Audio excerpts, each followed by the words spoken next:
Amém? Você crê que Deus continua fazendo? Eu peço a sua atenção nesta noite. Eu tenho algumas lutas com Deus, dentre elas é ser repetitivo nesse lugar. E eu sei que não adianta lutar, mas na minha fragilidade, nas minhas limitações, eu faço isso, e hoje foi um dia desses.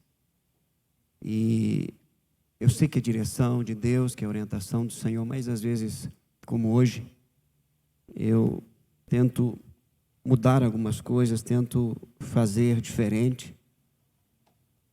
E por isso, eu às vezes me travo, me prendo, no que diz respeito ao exercício, debaixo da graça do Senhor, da pregação.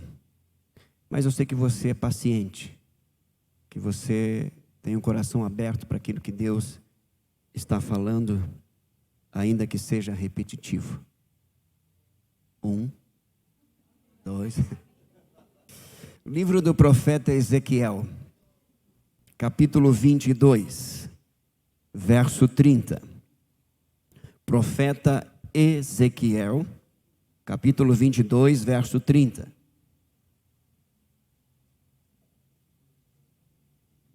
Texto conhecido, já trabalhado algumas vezes. Há pouco tempo atrás, numa quarta-feira, nós meditamos nessa palavra. Ezequiel capítulo 22, verso 30. Você pode ler para você? Então leia. Isso.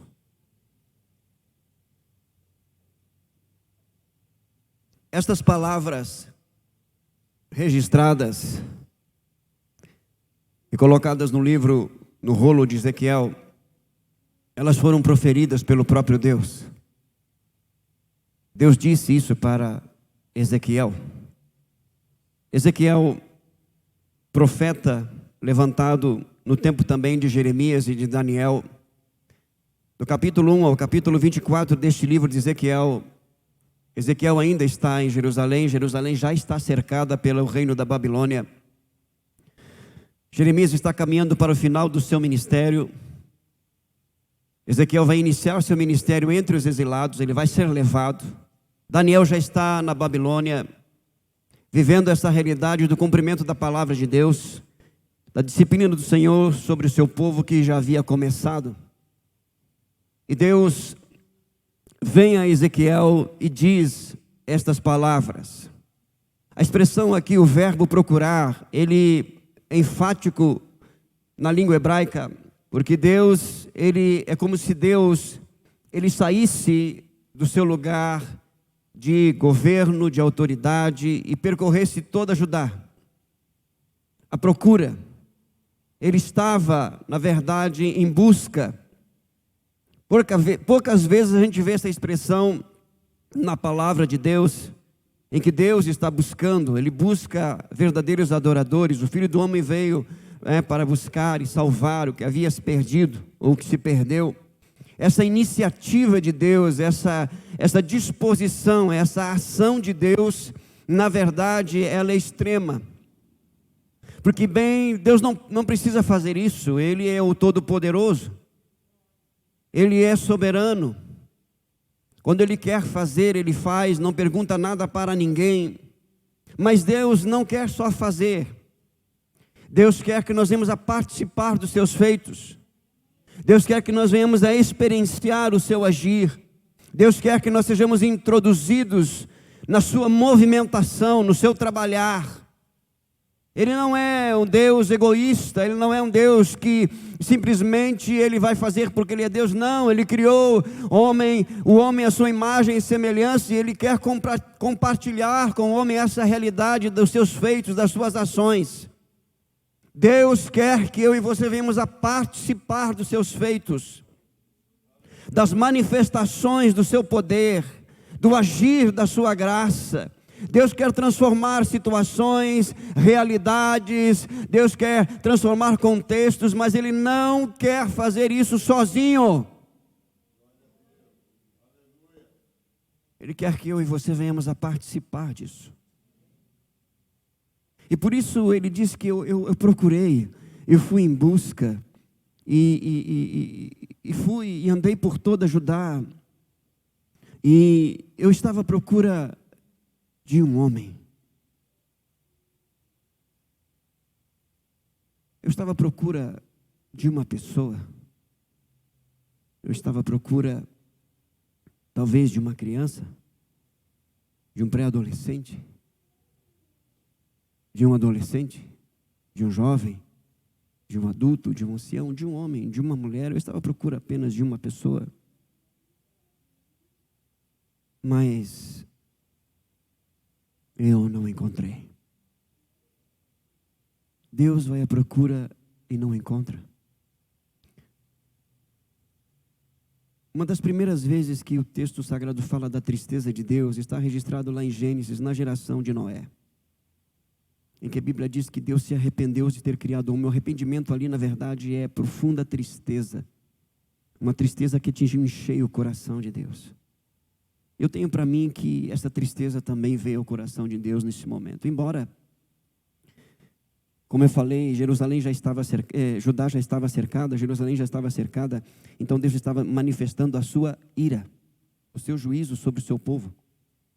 E entenda que quando Deus derrama a sua ira sobre o seu povo, sobre o povo da aliança, não é para destruí-lo, é para restaurar. É para trazer de volta a origem, a essência. Mas ao mesmo tempo que Ele está derramando a sua ira, ao mesmo tempo que Ele está cumprindo a sua palavra em juízo, Ele está à procura. Ele está agindo em amor. Entenda que os atributos de Deus não estão fracionados. Deus é um ser único, uno.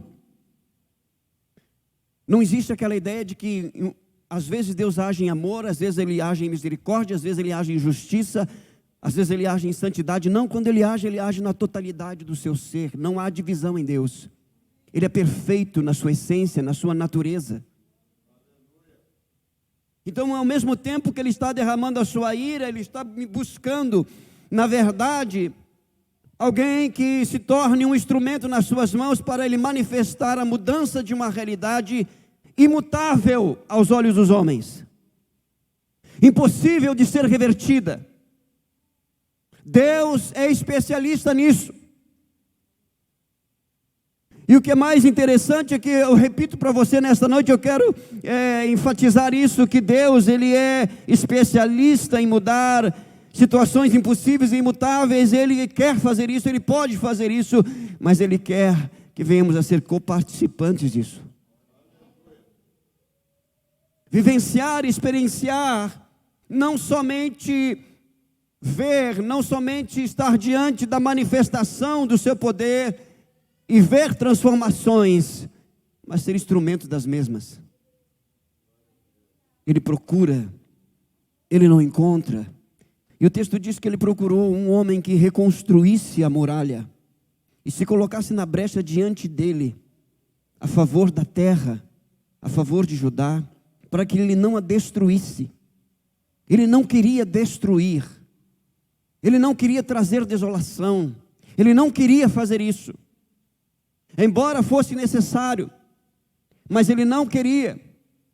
E a única maneira, escute, preste atenção, quando Deus, Ele se ira, quando Deus, Ele se indigna com a prática de vida, o estilo de vida daqueles que Ele comprou, que Ele fez propriedade sua, pela sua graça, pela obra da redenção. Quando Ele se ira, quando Ele se indigna, quando Ele fica realmente irado em relação a isso, Ele logo imediatamente Ele busca alguém para que isso seja revertido. E o único meio de fazer com que essa destruição, essa desolação, esse trabalhar não aconteça, ou aconteça de uma outra forma, é o arrependimento.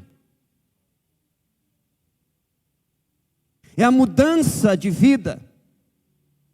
Não é a mera confissão de pecado, Senhor, olha, eu estou fazendo errado aqui, eu estou pecando. Não, é uma mudança de vida. Mas não somente isto, esta é a porta de entrada. Mas mediante o arrependimento, se colocar diante de Deus, ou melhor, entre Deus e esta situação, e entre aspas, pagar o preço da redenção, da transformação de vidas, da mudança de circunstâncias, de ir para o embate contra o inimigo frente a frente, não ficar no anonimato, não ficar às escondidas, mas se expor, na verdade se opondo à iniquidade, se opondo à transgressão, se opondo à imoralidade, se opondo à falsa religião, em favor de Deus e da sua palavra, ainda que isso lhe custe a solidão, a perda de amigos e familiares. É um preço a ser pago. Esse versículo está inserido em um contexto terrível. Se não vejamos aqui, há 3 oráculos, isto é, 3 palavras que Deus traz ao profeta Ezequiel, do verso 1 ao verso 16, ele vai trazer o caos estabelecido no povo de Deus, o caos moral, religioso e político, social. Se não vejamos, verso 1, a palavra do Senhor veio a mim dizendo: Filho do homem, será que você está pronto para julgar? Está pronto para julgar a cidade sanguinária? Mostre-lhe todas as suas abominações e diga: assim diz o Senhor Deus, ai da cidade que derrama sangue no meio de si, para que venha o seu tempo e que faz ídolos contra si mesma para se contaminar. O derramamento de sangue aqui é sacrifício humano. O derramamento de sangue aqui eram cultos oferecidos aos demônios, onde crianças, jovens, adultos eram oferecidos em sacrifício. Isso estava sendo feito pelo povo da aliança. O derramamento de sangue aqui é um culto satânico.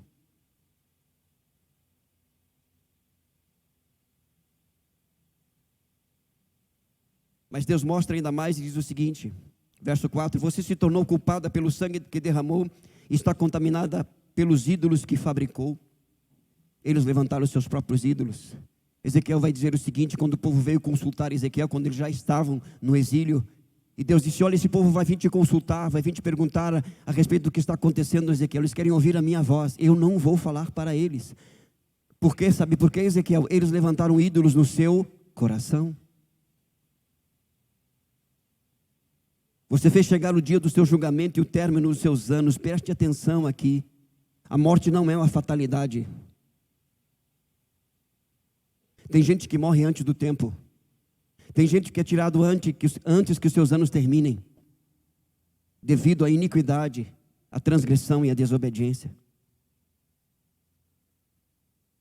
O texto diz: por isso fiz de você objeto de deboche das nações e de zombaria de todas as terras. Tanto as que estão perto como as que estão longe zombarão de você, cidade de má fama, cheia de inquietação. Você sabe o que significa essa expressão, cheia de inquietação? Era uma cidade, um povo envolvido nos seus negócios. Judá se movia, trabalhava, levantava cedo, dormia tarde, envolvida nos seus negócios, nos seus afazeres, nos seus compromissos profissionais. Isso tomou o lugar de Deus na vida de Judá. Uma cidade inquieta, em busca de riquezas, em busca de fama, em busca de prosperidade, em busca de crescimento, em busca de avanço de todo tipo. Essa é a ideia de inquietação. Gente que não tinha mais tempo no seu individual para com Deus. Ia para a adoração quando dava. Essa é a ideia de inquietação. Mas ainda o texto sagrado diz o seguinte, verso 6: eis que os príncipes, a liderança de Israel, cada um segundo o seu poder, nada mais intentam a não ser derramar sangue. Agora aqui já não é somente a questão de sacrifício humano. Aqui é falta de perdão. E aqui os tribunais eram comprados. Quem pagava mais obtinha a justiça, entre aspas. Gente inocente estava sendo morta por causa de dinheiro. A liderança estava corrompida. Em seu meio, verso 7, desprezam o pai e a mãe. Desrespeito e desonra para com a liderança no lar. Filhos desobedientes, rebeldes e que não honravam pai e mãe. O texto diz ainda: praticam extorsões contra o estrangeiro e são injustos com o órfão e a viúva. A ideia de extorsão aqui é tirar benefício injusto pela violência. É adquirir algo ilegal pela violência. E violência sobre os mais frágeis e debilitados. Os mais frágeis. Você desprezou as minhas coisas santas e profanou os meus sábados. A ideia aqui é que o culto, o ritual e a liturgia fora contaminada. Foram introduzidos no culto objetos de adoração a falsos deuses. E não somente isso, foi introduzido a imoralidade do templo do Senhor.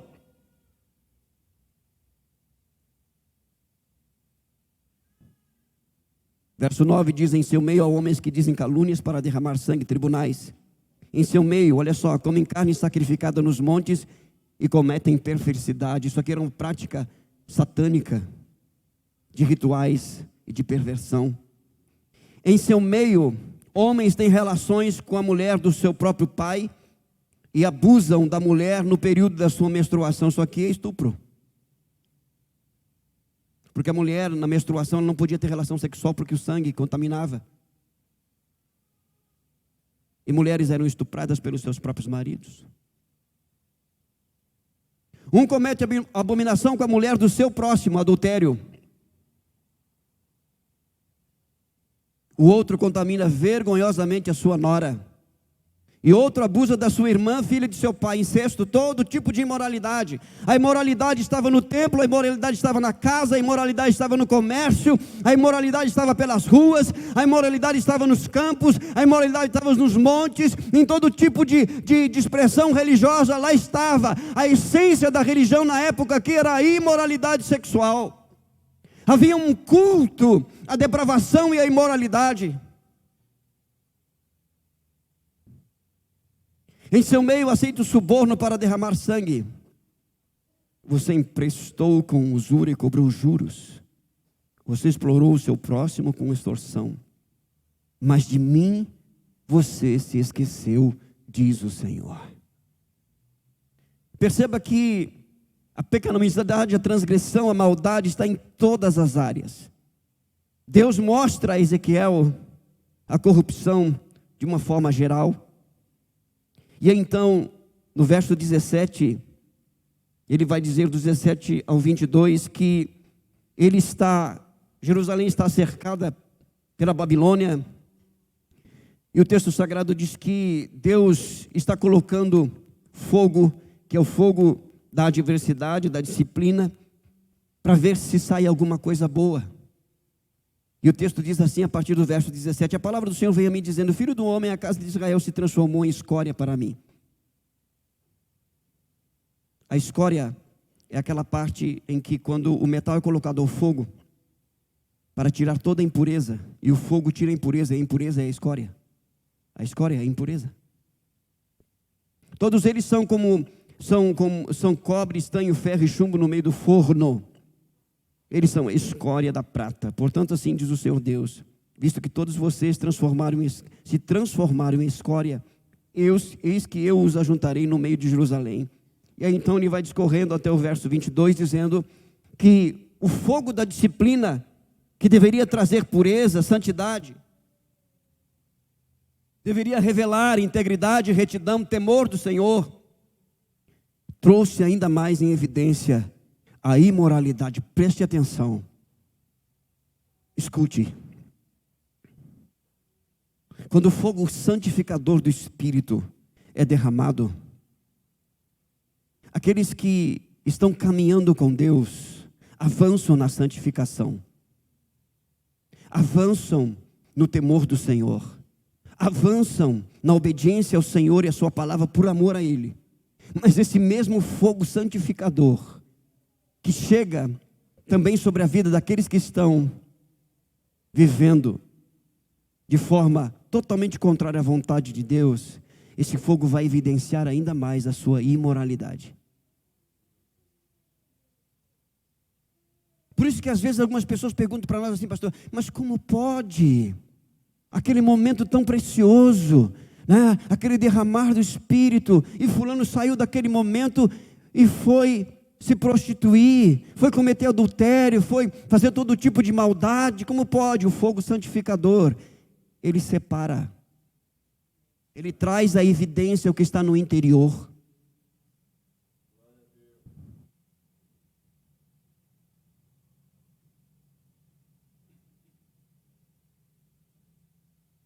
A partir do verso 23, ele vai revelar a iniquidade pelas classes, de forma específica. Se não vejamos, a palavra do Senhor vem a mim dizendo: filho do homem, diga a esta terra: você é terra que não está purificada e que não tem chuva no dia da indignação. Preste atenção. Uma das manifestações da disciplina de Deus, aqui, eles viviam do produto da terra. E quando os céus se fechavam, eles sabiam, porque isso estava em Deuteronômio, que era Deus chamando eles ao arrependimento. Eles não prosperavam no trabalho das suas mãos e nos seus negócios, embora houvesse inquietação, embora houvesse uma correria atrás de prosperidade, mas os céus se fechavam, sinalizando que eles precisavam se voltar para Deus em arrependimento. Todo mundo sofria o dano. O trabalho das mãos não prosperava, não avançava. E não era o diabo, não eram os demônios. Não, era o próprio Deus que estava fechando os céus. Era Deus que estava tratando com o povo da aliança, procurando alguém em meio a tudo isso. O texto sagrado diz, no verso 25, há no meio dela uma conspiração dos seus profetas, falsos profetas, porque os profetas nesta época eram Jeremias, Ezequiel e Daniel, que já estava sendo levantado. Mas haviam falsos profetas, homens que falavam mentiras em nome de Deus. Preste atenção, uma das manifestações do juízo de Deus é o aumento da falsa pregação, é o aumento do falso ensino, de manifestações que se parecem com o Espírito de Deus, mas que na verdade não são. E por que Deus faz isso? Porque Ele está separando os seus. O texto sagrado diz: aquele que é santo, santifique-se mais. Aquele que é puro, purifique-se mais.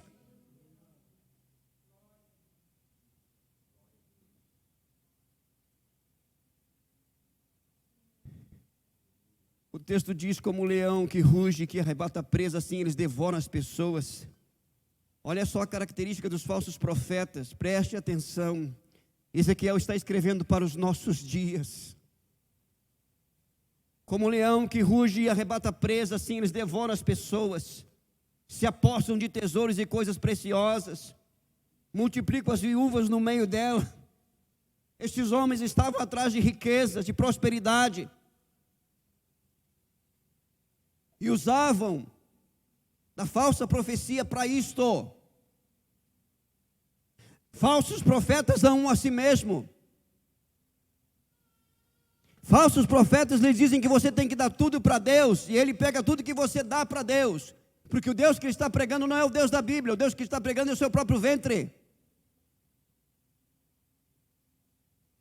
Falsos profetas prosperam e enriquecem, em detrimento da pobreza e da miséria do povo que é fiel a Deus, ou pensa que está sendo fiel a Deus.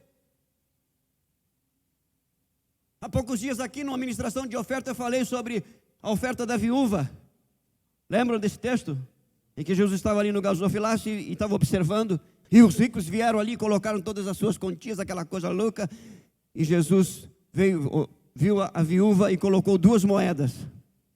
Olha o que Jesus diz: esta mulher, esta viúva, deu mais do que estes. Aí ele diz assim: porque ela deu tudo do que ela tinha. Aí alguns pegam esse texto e dizem assim: você tem que dar tudo o que você tem. Você já ouviu isso ou não? Já ouviu já. Eu já ouvi isso na nossa casa. Não ouvi lá fora.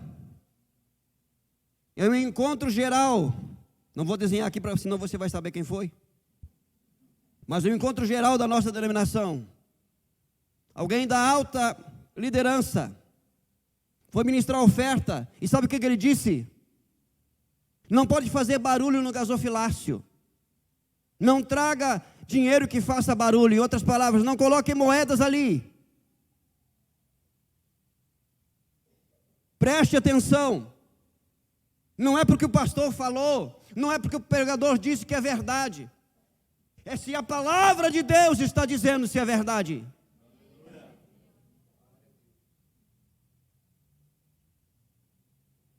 Eles enriqueciam. O texto não diz que tem que dar tudo. O texto diz que não tem que dar sobra. Porque se fosse para dar tudo, Jesus tinha dito: olha, os ricos não deram tudo. Eles estavam dando o que sobrava, eles tinham que dar tudo. E Jesus não disse isso. Jesus estava falando da atitude da viúva que se organizou dentro das suas condições para naquele momento dar 2 moedas. Ele não disse que ele tinha que dar tudo.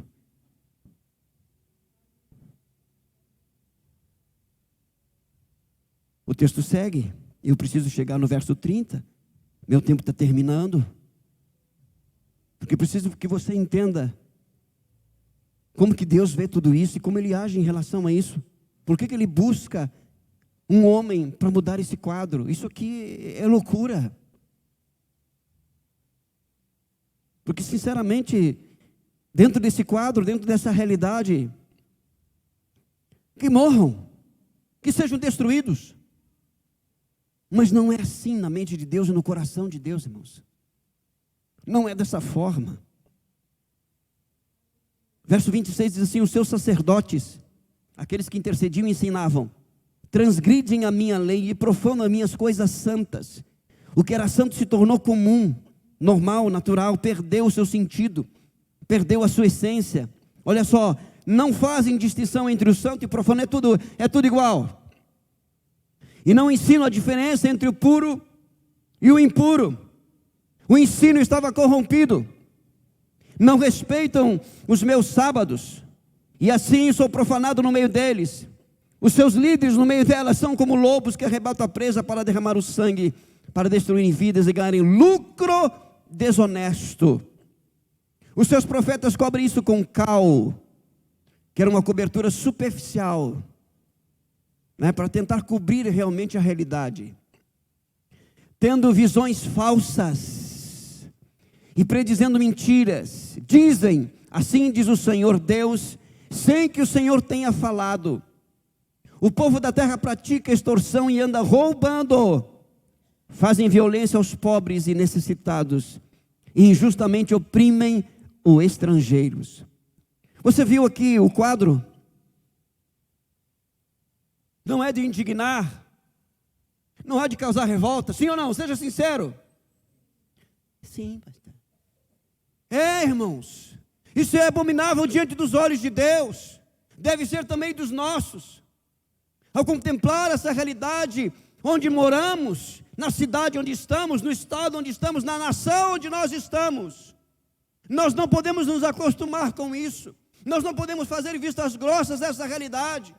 Essa realidade aqui de Ezequiel não é diferente dos nossos dias, não é diferente nas escolas, não é diferente na faculdade, não é diferente nas repartições públicas, não é diferente nas cidades, não é diferente nos estados, não é diferente nesta nação de norte a sul, de leste a oeste, não é diferente.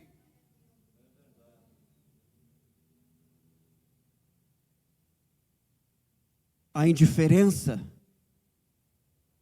do povo que foi chamado para ser instrumento para mudar isso, que é o mais terrível.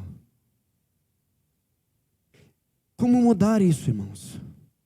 É atentar para essa procura de Deus. Olhe, Deus está olhando para esta nação.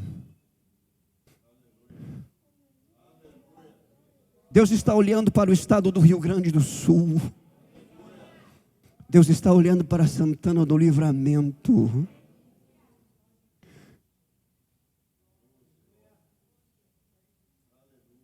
Ele está procurando um homem,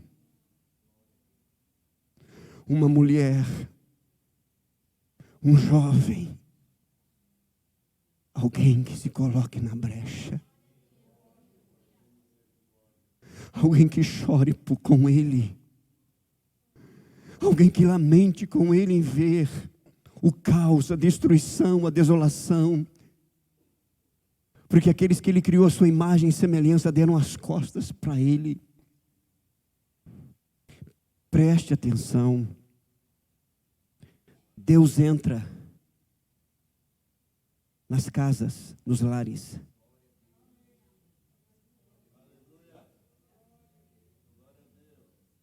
Ele está em busca de um homem, de uma mulher, de um jovem que se coloque na brecha em favor daquela casa, em favor daquela família.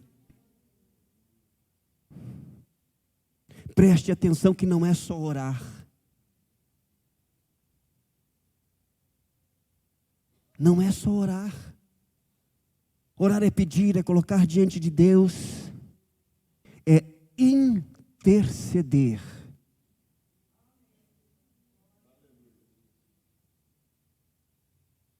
É se deixar participar da dor, da ira e da indignação do coração divino. E do desejo de transformar esse quadro. De não mais fazer vistas grossas. Ser indiferente. Um dia a coisa muda. Um dia Deus faz o milagre. Deus falou lá atrás que Ele vai fazer. Um dia Ele faz. Não! Há um chamado aqui, um posicionamento. Ainda que seja só você na sua casa, homem, mulher, jovem. Ainda que seja só você na escola, na faculdade, onde você trabalha. Ainda que seja só você nesta cidade, nesse estado ou nessa nação. Ainda que seja só você. Para Deus é suficiente.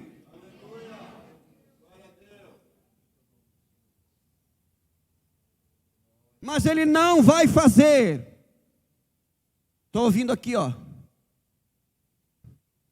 pensamento de alguns. Estou ouvindo aqui. Por que Deus não faz? Porque Ele estabeleceu um princípio. Ele vai fazer a partir de alguém que se coloque na brecha. Se ninguém se colocar na brecha, Ele não vai fazer.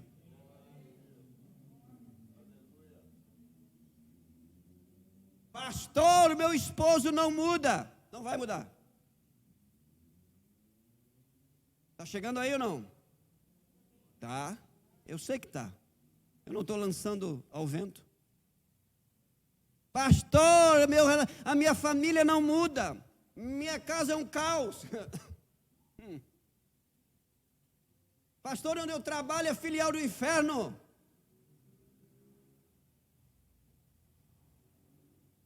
Meus patrões se dizem crente, pastor. Vou desenhar para você aqui. Mas no tratar, no dia a dia, até o diabo tem vergonha. E o que você está fazendo em relação a isso? Está quieto? Está chorando? Está lamentando? Está murmurando? Está querendo mudar de emprego? Vai mudar de emprego até quando? Aí você começa a mudar de emprego, aí começa a mudar de cidade, aí muda de marido, de mulher, de filho. Não é essa mudança que Deus quer para mim e para a sua vida. É uma mudança de posicionamento. Já falamos aqui, Deus já falou aqui, está falando de novo. Deus não erra nos seus planos, nos seus propósitos. Ele não errou na família que Ele te colocou. Ele não errou no lugar onde te colocou para trabalhar. Ele não errou na sua vida profissional. Ele não erra.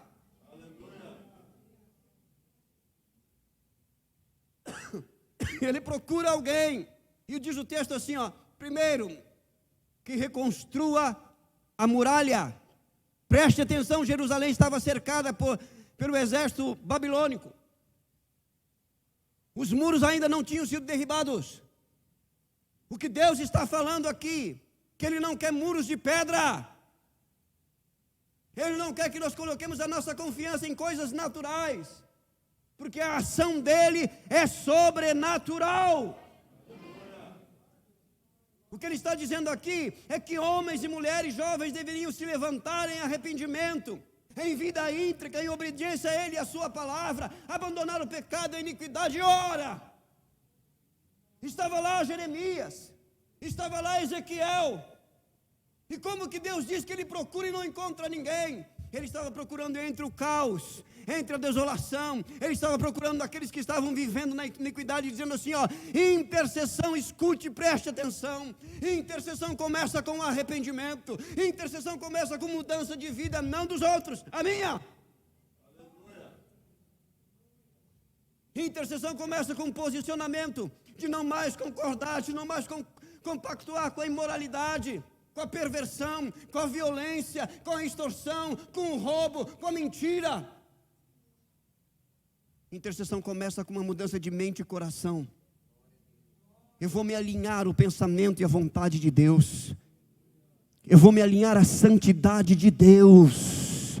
Eu vou reconstruir a minha vida e vou me colocar. É significativo isso, irmãos. Porque o exército babilônico ia derrubar os muros para invadir a cidade. Muro é símbolo de proteção. E Deus está dizendo assim, ainda que eles derrubam os muros, se eu encontrar um justo em Jerusalém, ela não será invadida. Sabe que Deus está dizendo? Que um justo, um homem, uma mulher, um jovem que anda em retidão é suficiente para aplacar o avanço da iniquidade. Mas nós não acreditamos nisso. Ou pelo menos a gente não leva isso a sério. Mas é o que diz a Bíblia. Vós sois o sal da terra. Vós sois a luz do mundo. Jesus disse, olha, quem sabe vocês podem ser. Talvez vocês sejam. Não, ele disse assim, vós sois o sal, vós sois a luz.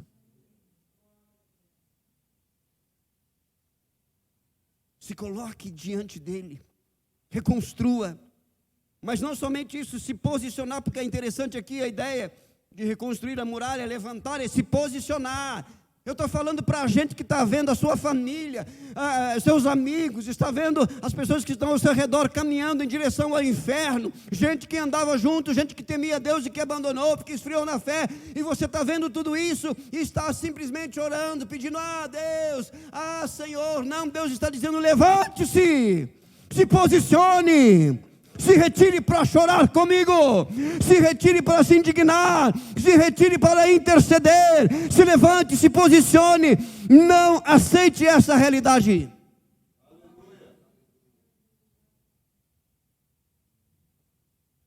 Meu Deus, a coisa aqui pode colocar mais, é que eu vou virar um camelo de tanto tomar água, pelo amor de Deus. Obrigado, irmão, o teu galardão será grandíssimo. Essa tosse que não me deixa, meu Deus, eu preciso me levantar e me posicionar com isso. Jesus amado, se coloque na brecha diante de mim. Sabe o que significa isso?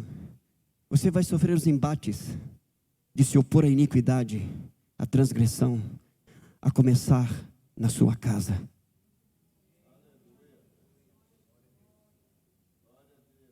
Pastor, eu comecei a interceder. Me posicionei. E aí, piorou. Ótimo. É isso mesmo. É desse jeito. Para melhorar tem que piorar. Mas mais, pastor, mais você não tem ideia. Irmãos, Deus não faz nada superficialmente, de maneira de qualquer jeito. É coisa profunda. E as crianças já estão entrando. Eu não terminei de pregar, meu Deus do céu. É coisa profunda, você vai sofrer um embate. Você vai estar orando por pessoas que você ama e elas vão estar se levantando contra você. Você está entendendo ou não? E você vai continuar intercedendo. Você vai continuar clamando. Mas não somente isso, o texto sagrado diz assim, ó. Procurei entre eles um que se construísse a muralha e se colocasse na brecha diante de mim. A expressão diante de mim é na minha face. Face a face com Deus.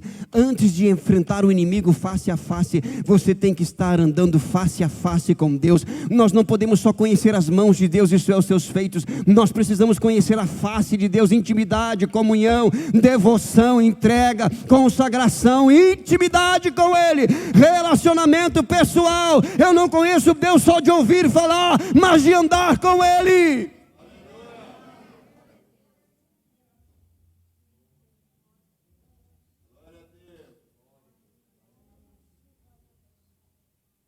A face do Altíssimo.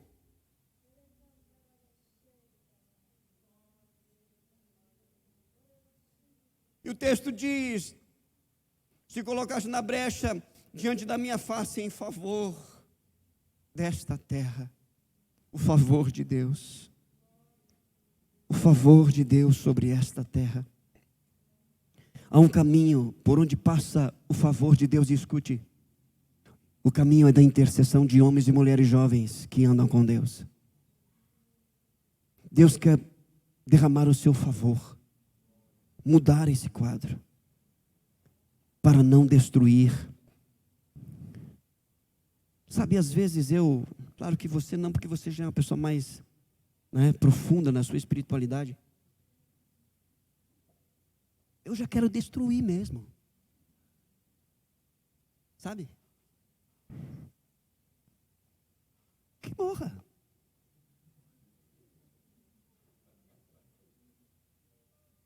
Meu pai levou 10 anos indo na igreja, arrumava os filhos, ia para a igreja, minha mãe ficava em casa. 10 anos, vou esperar 10 anos, é ruim. Mas ele esperou. Esses dias eu ouvi o testemunho de uma irmã aí, 18 anos, ela vinha para a igreja. E o esposo deixava ela na igreja. Ia para a farra, 18 anos. Que morra.